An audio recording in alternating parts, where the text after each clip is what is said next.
Bonjour Laure-Agnès Kardec. Bonjour.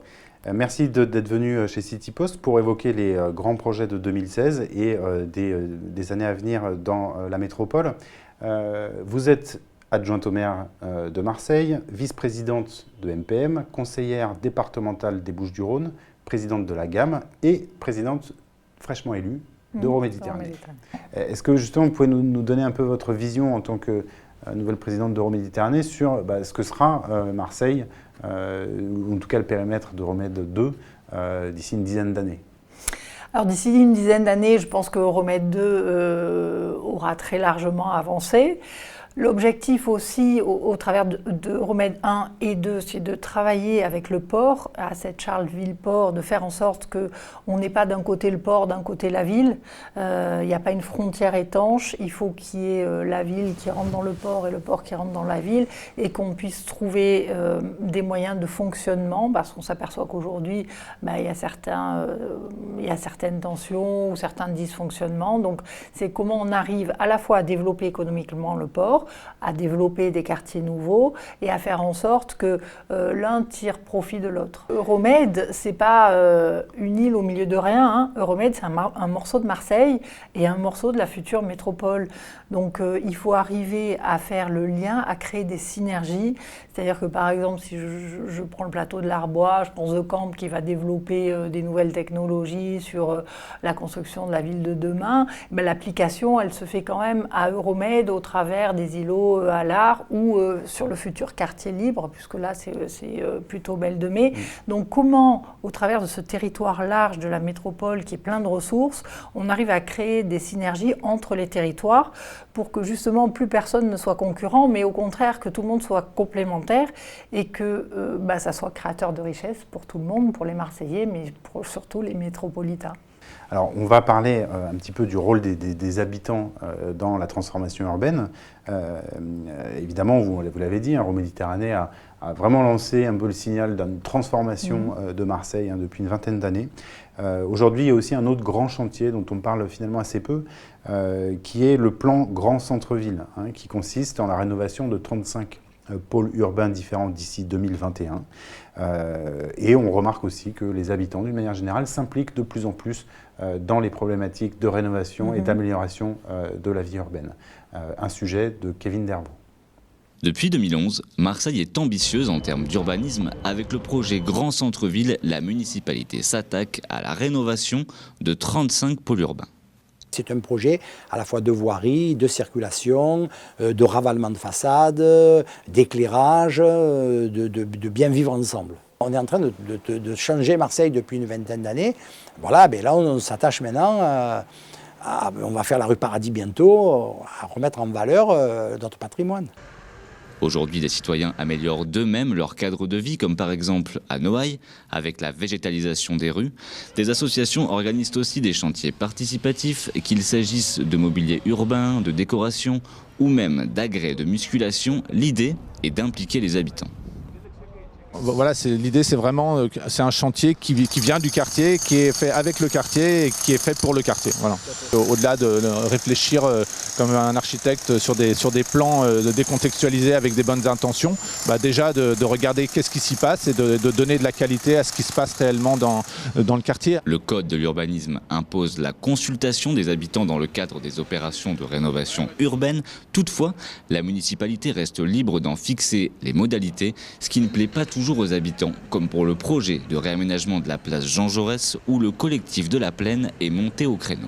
Là aujourd'hui on nous sort de leur manche, ils sortent l'idée de la concertation, mais on a l'impression que c'est parce que nous avons commencé à en parler publiquement qu'ils aujourd'hui prétendent se concerter avec la population. On pense aussi qu'en général, par expérience, les mécanismes de la concertation sont assez biaisés. Et que souvent tout est déjà décidé. Si certains restent méfiants, de plus en plus d'habitants sont demandeurs de concertation au sujet des projets de réaménagement. Alors en 2016, on fait quoi pour impliquer davantage la population dans la rénovation urbaine ? Alors, on le voit à travers ce sujet. Évidemment, quand on fait de la rénovation urbaine, les gens sont généralement contents. Et puis, quand c'est en bas de chez eux, ils le sont un petit peu moins. Et parfois, ils sont carrément contre. Comment on fait aujourd'hui, en 2016, justement, pour mieux impliquer les habitants dans les problématiques de rénovation urbaine? Déjà, je crois qu'il faut prendre le processus très en amont et construire un projet avec eux, c'est-à-dire recenser leurs attentes, recenser les contraintes, recenser les nuisances et faire en sorte qu'avec ce package-là, on arrive à trouver une solution commune, c'est-à-dire que ça se construit ensemble un projet. Bien souvent, on arrivait avec quelque chose d'un peu déjà étudié par les services, des grands schémas, des grandes orientations qui collaient pas toujours à la réalité. Donc, par exemple, sur Quartier Libre, moi j'ai commencé une concertation avec mes collègues élus, les maires de secteur, Gérard Chenoz, bien en amont. Et par contre, ça déconcerte la population parce qu'on arrive avec rien du coup. On leur dit, voilà, nous on a une opportunité, on a 6 hectares de caserne, on se dit on va réfléchir à un périmètre beaucoup plus large. Donc qu'est-ce que sur ce lieu-là, vous voulez faire? Et là, on les a fait travailler. Et c'est sur la base de leur production qu'on a monté le cahier des charges de consultation. Voilà. Et c'est vrai qu'ils étaient. On a pris le problème bien en amont. Là, vous dites l'enjeu, c'est d'inverser le processus, c'est-à-dire de faire que le travail soit moins d'abord constitué au sein de l'administration, puis ensuite proposé aux habitants. C'est d'abord d'impliquer les habitants dans un processus et ensuite de faire travailler les Donc services. Il faut, les faire réfléchir et 2, aller les chercher. Parce que dans les réunions publiques qu'on fait à 18h, c'est toujours les mêmes qui viennent. Mais est-ce que vous n'êtes pas un petit peu dépassé par la façon dont aujourd'hui les habitants se mobilisent sur les réseaux sociaux, par exemple? C'est-à-dire que ce genre de contestation et les rumeurs, tous les bruits circulent énormément par des pages Facebook. Est-ce que le fait d'avoir en face une concertation à l'ancienne, si on peut dire, sous forme de réunions avec des animateurs, on est toujours dans cette logique un petit peu du haut vers le bas. Est-ce que ce n'est pas obsolète par rapport aujourd'hui à la possibilité extrêmement simple qu'on a de mettre un message sur Facebook et de le faire circuler et justement d'aller mobiliser des gens pour ou contre d'ailleurs un sujet ou un autre? Alors pour Quartier Libre, mais je pense que ça va être fait pour la Plaine, mais c'est pas moi qui le pilote directement, mais on a créé un blog, donc un site où les personnes peuvent s'exprimer, voilà. Parce que pas tout le monde peut venir aux réunions publiques une fois de plus, et ceux qui viennent, c'est ceux qui râlent souvent, c'est ceux qui sont contre, et les élus, c'est pas toujours facile aussi d'aller face à des salles qui sont pleines, de personnes qui, entre elles, sont pas d'accord, qui nous invectivent. Voilà, c'est les séances. Le jeu démocratique local aussi. Non, mais bien sûr. Mais voilà, vous sortez de là, vous êtes un peu éreinté, et c'est pas toujours facile d'avoir une vision de ce qu'attendent les gens, parce que tout le monde exprime des visions qui souvent sont contradictoires. Et nous, voilà, décideurs publics, comment on fait dans cette contradiction-là pour trouver un fil conducteur? Voilà. La difficulté, elle est là. Oui, on pourrait d'ailleurs prendre l'exemple de Medellín, qui en 10 ans est passé de la capitale mondiale presque du crime à la 2e ville la plus visitée de Colombie. Comment ils ont réussi à faire ça? En impliquant les habitants dans la rénovation urbaine, la rénovation des services municipaux. Et on a même des habitants qui ont repeint des mairies, qui ont taillé des arbres dans les parcs, etc., pour en faire en 10 ans une ville je pense qu'ils n'ont pas la même réglementation qu'en France, où tout est bien encadré, tout est normé. Enfin bon, et c'est vrai que ça devient compliqué, parce que du coup, on s'interdit beaucoup de choses qui relèvent de l'initiative privée. C'est par exemple ce qu'on voit par rapport à... Et c'est ça la difficulté. Au verdissement des rues. Ah ben ça c'est parfait. Où on a pour le coup une réponse de la mairie qui est peut-être un petit peu obsolète par rapport à l'initiative. Enfin oui, mais parce qu'on a quelque chose de spontané où les gens s'impliquent dans le quartier. Mais tout à fait. Et qui est récompensé au travers de Marseille en fleurs. Enfin bon, moi c'était mon ancienne délégation. Et puis où les gens du coup se connaissent, se rencontrent, partagent un espace commun. Exactement. Donc, naturellement, on a bien plus envie de le respecter si on a participé à l'amélioration de cet espace. Et on a une charte verte qui finalement apporte plus de contraintes et on a l'impression qu'on va brider qui rappelle les normes, l'initiative. vous devez laisser 1,40 m sur le trottoir pour les personnes à mobilité réduite. Donc c'est sûr que quand il y a une jardinière qui ampute cet espace-là, c'est pas réglementaire. Donc après, il faut aussi penser toutes les catégories de population et celles qui sont les plus en difficulté. Et voilà. Mais c'est vrai que celui qui a envie de fleurir, il ne pense pas forcément aux normes. Je peux le comprendre. Mais voilà. est-ce qu'il ne faudra pas à un moment donné contourner toutes ces normes et se donner un peu de liberté pour que les habitants puissent aussi se réapproprier la ville? Mais je crois qu'il faut aussi leur expliquer les choses et expliquer qu'il y a certaines règles à respecter et qu'il faut qu'ils fleurissent en fonction de ces règles, tout bêtement. Voilà, c'est comment ils peuvent aussi s'approprier l'espace, le respecter et le faire respecter.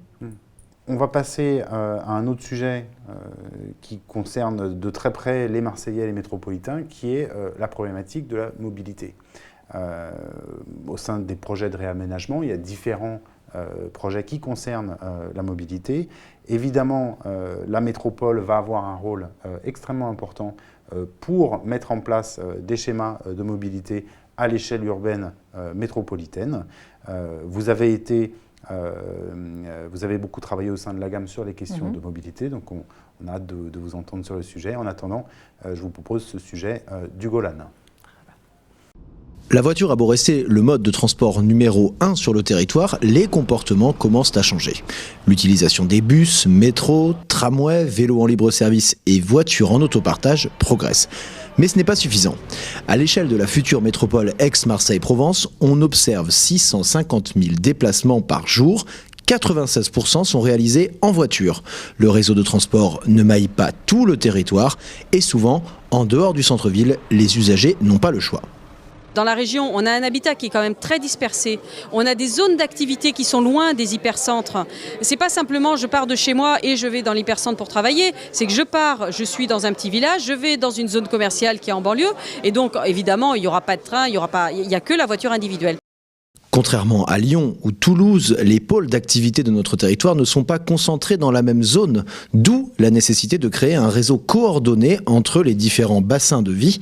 Certains développent des alternatives pour améliorer la situation, comme les navettes d'entreprise Nordwigo, mais pour son fondateur François Ranise, il reste du chemin à parcourir. Quand on va à Berlin, par exemple, avoir des transports en commun qui fonctionnent bien, avoir des voitures électriques, se transporter parfois à vélo, c'est plus forcément alternatif dans ces grandes capitales européennes, mais c'est juste la norme. Pour rivaliser avec les autres métropoles européennes, il est impératif que les 6 intercommunalités qui fusionnent pour Aix-Marseille-Provence travaillent ensemble à l'amélioration de la mobilité. Chacun a sa place, l'un est complémentaire de l'autre. Si tout le monde pouvait penser ça, ça serait tellement plus efficace.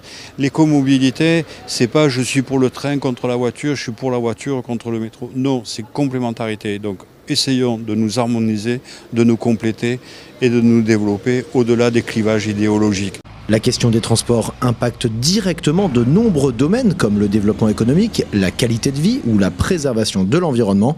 Alors en 2016, on fait quoi pour la mobilité ? Alors je vous pose la question, Laure-Agnès Karadec, en 2016, on fait quoi pour la mobilité ? Alors déjà, je pars de Marseille et je vais élargir. Marseille, la priorité a été donnée à l'axe nord-sud. Donc développer, continuer le tramway vers les hôpitaux sud, continuer le métro vers Saint-Loup et continuer sur l'axe nord pour relier l'hôpital nord aussi. Donc voilà, c'est l'axe prioritaire qui a été voté. Et puis après, il faut relier tout ça avec les communes d'à côté, notamment Vallée de Luvonne, ça paraît indispensable parce que là on a un tissu économique fort, mais aussi faire une liaison déjà à aéroport, ça paraît fou que Marignane ne soit pas reliée par un système un peu plus efficace que ce qu'il y a aujourd'hui, mais aussi Aix, parce qu'on s'aperçoit que le pendulaire Aix-Marseille est important. Et là, on a des TER, mais le problème, c'est la fiabilité. Lorsque un mode de transport n'est pas fiable, les gens se détournent et retournent vers leur voiture. Donc, on s'aperçoit que Aix-Marseille fonctionne très bien en car. On a quasiment autant d'usagers en car que par le fer, ce qui paraît assez aberrant quand même. Et après, on s'aperçoit qu'on a à l'échelle de la métropole, toute la partie ouest, c'est-à-dire tout ce qui est Tente-de-Berre, qui n'est absolument pas desservi, si ce n'est par les bus. Donc, comment on arrive à connecter tout ça? On aura des choix prioritaires à faire. La dame a très bien parlé, l'habitation est éloignée du pôle d'activité, donc il faut vraiment réfléchir à des centralités fortes, arrêter de s'éparpiller sur le territoire, déjà pour ne pas le miter, pour ne pas l'abîmer, parce qu'on a des paysages formidables, mais se concentrer sur les polarités existantes et arrêter de dévorer l'espace pour avoir une concentration à la fois économie et lieu de vie. D'accord, mais alors comment on va réussir ça? Parce que tout le monde est d'accord. Mais le projet métropolitain, il est à l'échelle il est sans fin. Hein, donc voilà, aujourd'hui, c'est rationaliser l'espace et faire en sorte que le coût du transport soit le moins cher possible. Est-ce qu'il va y avoir, par exemple, l'équivalent du STIF parisien, qui est le syndicat qui regroupe toutes les régies de transport en commun de Paris, ce qui permet de voyager avec un seul type de transport dans toute l'Île-de-France? Mais déjà, il n'y aura plus qu'une autorité unique qui sera la métropole. C'est-à-dire qu'aujourd'hui, on avait plusieurs autorités organisatrices. Donc aujourd'hui, on va avoir plus qu'une tête à l'échelle de ce grand territoire qui pourra décider, donc qui pourra harmoniser aussi, parce qu'aujourd'hui, on n'a pas beaucoup d'harmonie. On pourra avoir des tickets uniques. Voilà, tout ça pourra se faire. D'accord. Dans quel délai peut-on espérer faire des trajets pendulaires faciles entre Aix et Marseille, entre Marseille et Aubagne? J'espère le plus tôt possible, et ça dépendra de la mise en œuvre le plus tôt possible de la métropole. Donc voilà, j'espère qu'on pourra être vite tous au travail pour faire en sorte qu'on réponde aux attentes des métropolitains de façon efficace. Et vous pensez vraiment que la métropole va avoir un impact fort sur ce sujet? Parce que les anciennes intercommunalités vont subsister pendant un certain temps dans l'ancienne métropole. Est-ce que du coup, on ne va pas rester sur les guerres picrocoïnes qu'on connaît entre Aix-Marseille, Marseille-Aubagne? Est-ce qu'il n'y a pas un risque? Il n'y a que la métropole qui aura la personnalité morale et juridique. Et donc, il n'y a que la métropole qui pourra vraiment décider. Et après, ce sera déconcentré à l'échelle des conseils de territoire. Mais la ligne directrice, elle va être donnée par la métropole. Après, c'est normal qu'on se rapproche de l'échelon de proximité pour certaines choses. Mais on a une seule tête. On va finir par Euroméditerranée, puisque c'est quand même votre grande actualité. Vous dites à plusieurs reprises que Euroméditerranée peut permettre aussi à la métropole de se développer. Dans quel sens C'est un accélérateur de métropole au sens où ça a changé l'image de Marseille, mais aussi voilà, de tout le territoire, bien au-delà.